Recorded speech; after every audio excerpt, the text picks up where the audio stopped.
সম্পদ নাকি বেড়ে যাবে, ও ব্যবসা বাণিজ্য করলে এতে নাকি সহজ হয়ে যাবে, এমনিতে নাকি কাস্টমার দৌড়াবে, চাকরি করলে মালিক নাকি বলবে ও জামশেদ কালকে থেকে 2000 টাকা বেতন বেশি রে। আল্লাহ বলছে ওয়ুমদিদকুম বিআমওয়াল, কিভাবে করবে এটা আল্লাহ জানে, কিভাবে তুমি আছো এটা আল্লাহ জানে।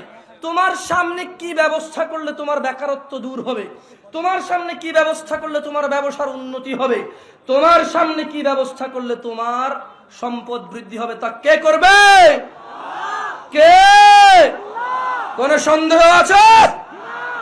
ওয়ুমদিদকুম বিআমওয়াল, তোমাদের সম্পদ বৃদ্ধি হবে, ওয়াবানিন, নিঃসন্তানের পেটে নাকি সন্তান আসবে, বাজের গর্ভে নাকি সন্তান আসবে, ডাক্তারের ওষুধ খেয়ে যার কাজ হয় না আস্তাগফিরুল্লাহ বললে নাকি সন্তান আসবে। সুবহানাল্লাহ, আল্লাহু আকবার, কি ওষুধে আস্তাগফিরুল্লাহ।